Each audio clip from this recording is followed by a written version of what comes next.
연기가 굉장히 커지더니 폭발이 엄청 크게 했었어요. 중국 분이 제일 많은 걸로 알고 있습니다. 여기 와서 도착하신 분도 있고 아니면 최근에 오신 분들도 있고. 네, 어제 경기도 화성의 리튬 전지 제조 공장에서 불이 나서 사망자가 20명이 넘는 역대 최악의 화학 공장 화재 참사로 기록될 전망입니다. 고인의 명복을 빌고 유가족에게 애도를 보내며 화재 현장으로 가보겠습니다. 이서영 기자, 밤새 실종자 수색을 했는데 성과가 좀 있었나요? 네, 제 뒤로 보이는 건 리튬 전지 제조 공장입니다. 폭격을 맞은 것처럼 폭삭 주저앉고 잿더미가 됐습니다. 아직까지 연락이 닿지 않는 실종자는 한 명이 있습니다. 소방당국은 밤사이 한 명의 수색 작업을 벌였지만 아직까지는 성과가 없습니다. 오전 7시부터는 공장 내부로 구조견 2마리도 투입됐습니다. 공장 CCTV를 분석해보니 공장 3동 2층에서 포장 작업을 작업 중 갑자기 리튬 전지에서 흰 연기가 나기 시작했는데요. 구름 같은 연기와 함께 창문마다 붉은 화염이 뿜어져 나왔고 건물 2층과 1층을 중심으로 섬광탄 같은 하얀 불빛과 함께 폭발이 연이어 발생했습니다. 현장에는 불에 탄 배터리 3만 5천 개가 아직 그대로 있는데요.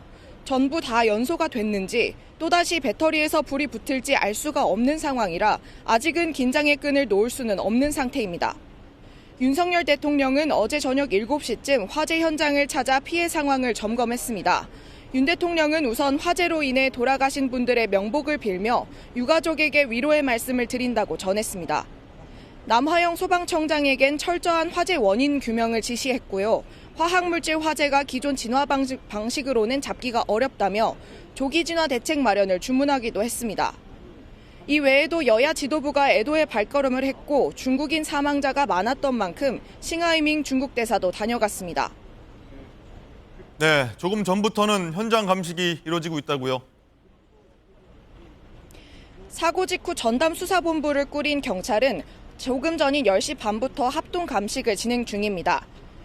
정확한 화재 원인과 다수의 인명피해가 발생한 경위를 파악하는 것이 핵심입니다. 불이 입구 쪽에서 시작돼 대피가 쉽지 않았고 대부분 일용직 근로자여서 공장 구조에 익숙지 않았던 것이 피해를 키운 원인으로 소방은 보고 있습니다. 정부는 오늘도 중앙재난안전대책본부 회의를 열고 사고 수습 방안을 논의합니다. 지금까지 화재 현장에서 MBN 뉴스 이서영입니다.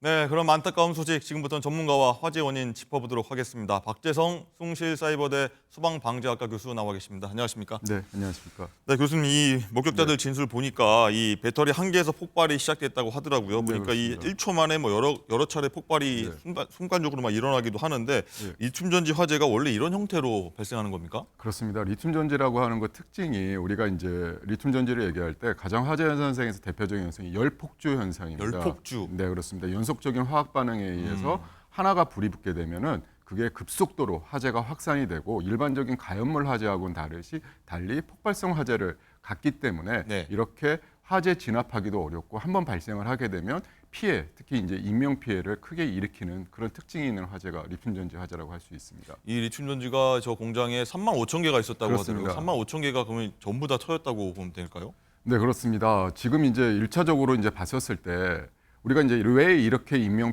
피해가 크고 피해가 컸냐라고 했을 때 저는 이제 두 가지 측면에서 볼 수가 있을 것 같습니다. 첫 번째로 좀 전에 말씀드렸던 것처럼 불이 나서 태운 가연물이 리튬 전지라고 하는 어마어마한 폭발성 화재를 일으키는 거였고 그게 이제 뭐 한두 개가 아니라 3만 5천 개가 있었다라고 하는 거고 그게 거의 다 불에 탔다라고 하다 보면 어마어마한 화재 하중과 화재 가혹도를 가졌을 거다라고 볼 수 있고요. 두 번째는 건축 공간적인 측면입니다.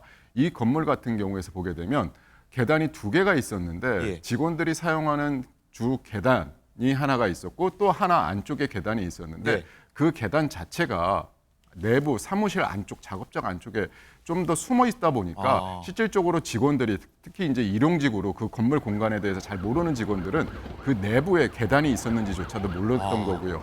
그리고 대부분의 사망자가 하나의 방의 공간에 지금 몰려서 사망한 것으로 되어 있는데 그들이 피난을 하기 위해서는 계단으로 가기 위해서는 화재가 발생했고 리튬 전지가 대량으로 보관되어 있던 그 방을 거쳐서 피난해야 되는 이중적인 구조였기 때문에 이렇게 대규모 인명 피해가 발생하지 않았나 생각이 됩니다. 피할 수 없었다는 말씀이시군요. 네, 그렇습니다. 어쨌든 이 리튬 전지 생산 시설처럼 보면은 이 고위험 현장 같은 경우에 별도로 좀 규정되는 안전 규정이 있지 않나요? 이제 보통 우리가 이제 건물에 어떤 소방 시설을 설치하고 어떤 안전 관리를 하느냐라고 하는 것은 그 건물의 용도가 뭐고 그 예. 건물의 규모라고 하는 것은 바닥 면적과 보통 층수인데 우리가 이런 공장 같은 경우를 보게 되면 일반 건축물보다 소방 시설 설치 규정이 훨씬 더 이제 좀 작은 규모에서도 설치도록 되어 있는데 예. 이 리튬 전지나 이런 배터리 같은 경우가 배터리 화재나 이 시설이 최근에 와서 급속도로 증가를 하고 그런 부분들에 대한 화재나 사고가 발생을 하다 보니까 실질적으로 법이 세부적으로 이런 것까지 이렇게 규정을 하고 있지 못하는 그런 측면이 있고 또 하나 이제 리튬 전지 화재 같은 경우는 계속적으로 지금 언론에서 나오는 부분이 효과적인 화재 진압 소방 시설이 좀 없다. 그러니까 이런 뭐 하나 두 개 리튬 전지를 진압하는 것이 아니라 이런 대규모 생산 공장 같은 경우에 네. 과연 어떤 한 소방 시설이 효과적으로 가장 유효한 화재 진압 설비가 될까라고 하는 네. 부분은 아직까지도 좀 의문이 되고 있는 부분입니다. 네. 어쨌든 정리하자면 뭐 좀 미비했던 어떤 규정과 어떤 그런 사실이 있고 네. 열폭주 현상이 있었고 어쨌든 그 건물 내부에 좀 구조적인 계단의 위치랄지 그렇습니다. 그런 문제가 좀 복합적이었다 말씀이셨고요. 네. 일단 또 이 대목도 있습니다. 뭐 논란이라면 논란일 수도 있는데 이 리튬 전지에는 물을 뿌리면은 유독가스가 발생해서 이것들이 사실 뭐 사망자들한테 영향을 끼치지 않았을까? 소방대원들이 왜 물을 뿌려서 막았을까? 이런 논란도 사실 있는데 여기에 대해 좀 설명 좀 부탁드리겠습니다. 그러니까 이게 단순하게 재료적인 측면에서 바라볼 것이냐 아니면 실질적으로 여러 조건을 고려한 현실적인 측면에서 볼 것이냐라고 하는 것을 봐야 될 것 같습니다. 예. 리튬이라고 하는 것은 당연히 물을 뿌리게 되면 수소가 발생하고 수소라고 하는 것은 폭발성이 있는 가연성 가스입니다. 네.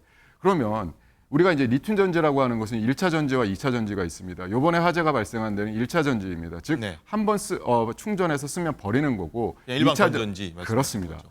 예, 2차 전지라고 하는 것은 우리가 이제 일반적으로 전기차라든지 우리가 휴대폰과 같이 충전됐다가 방전되면 다시 충전해서 사용을 할 수 있는 건데 충전지. 그렇습니다. 그러니까 전기차 같은 경우가 훨씬 리튬이 많이 들어갑니다. 예. 네. 그러면 우리 전기차 화재 진압할 때 어떻게 하죠? 물에 담그죠. 물에 담그도록 합니다. 아하. 그게 물을 씁니다. 예. 예, 그러니까 우리가 위험성이 있고 그리고 화재 진압할 때 효과성이 있고 불가피성이 있었을 때 위험성보다 효과성이나 불가피성이 훨씬 더 크다라면 그것을 사용할 수밖에 없는 측면이 있는 거고 예를 들게 되면 전 세계에서 가장 권위 있는 화재 안전 코드인 NFPA 코드라는 데가 있습니다. 네. 거기서 ESS 저장 장치라고 하는 것은 에너지 저장 장치이고 우리나라에서도 ESS 시설에서 화재가 가끔 발생을 하고 있는데 그 미국의 전 세계적으로 가장 권위 있는 코드에서도 ESS 에너지 저장 장치에서는 물의 양을 늘린 수계 소화 설비를 배치하라라고 이렇게 되어 있다라고 하는 것입니다. 이런 부분들이 단순하게 재료적인 측면에서의 위험성만 보는 것이 아니라 네. 효과적인 현실적인 측면에서의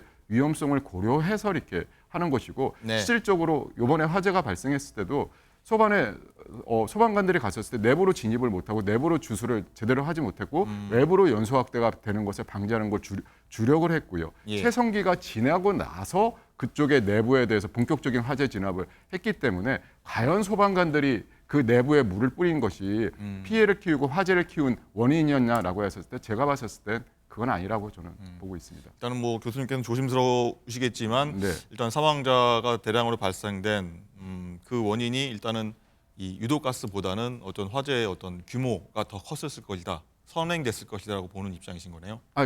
이제 유독가스도 굉장히 많은 그 영향을 미칠 수가 있죠. 왜냐면은 이번에 이제 1차 전지 같은 경우는 보통 염화티오닐, 그러니까 리튬 염화티오닐 전지입니다. 예. 리튬 염화티오닐, 특히 염화티오닐이라는 것이 연소가 되게 되면 두 가지 아주 심각한 독성가스를 품습니다. 이산화황하고 염화수소가 이제 나오고 이제 걔가 연소가 되면서 기화되면서 공기 중으로 이렇게 나기 때문에 예. 그 안에 이제 내부에 있던 사람들이 그런 다량의 유독가스에 의해서 직접적으로 또 사망의 원인이 될 수도 있는 것이죠. 알겠습니다.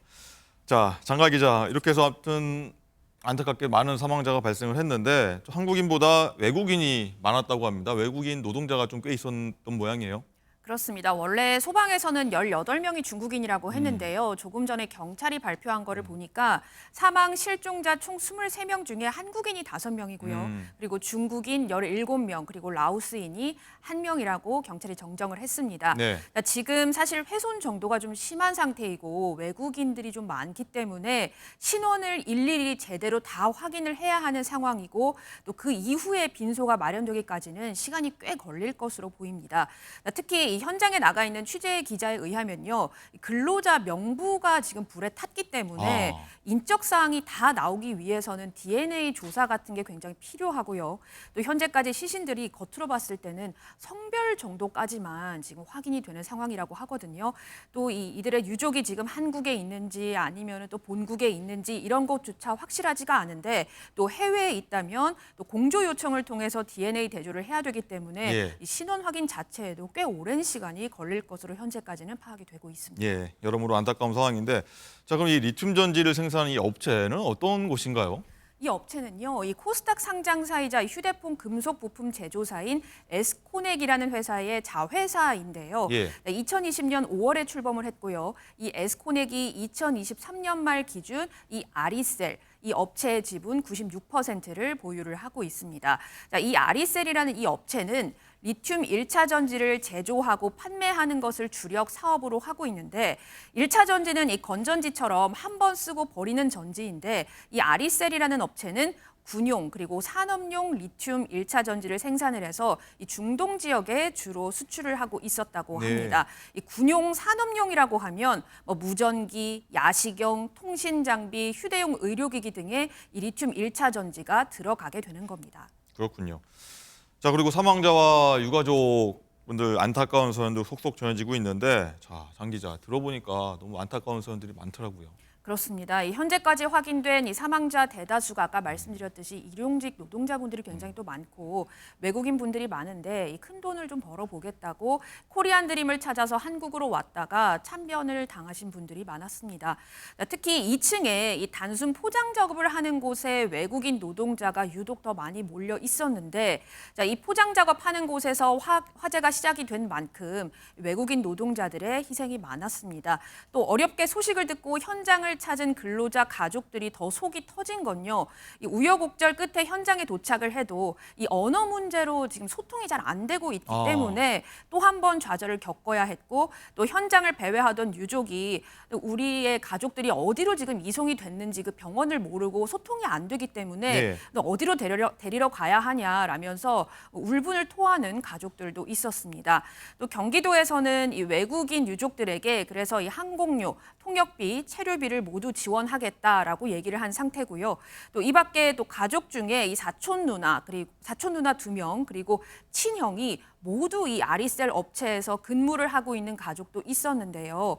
다행히 친형은 화재가 발생한 건물이 아닌 다른 건물에서 어제 이제 근무를 하고 있어서 화를 면했지만 네. 지금 사촌 누나 2명은 생사가 확인이 지금 안 되는 상황입니다. 또 이 현장 감식을 할 때 오늘 유족들의 목소리도 있었거든요. 이 목소리도 한번 들어보시죠.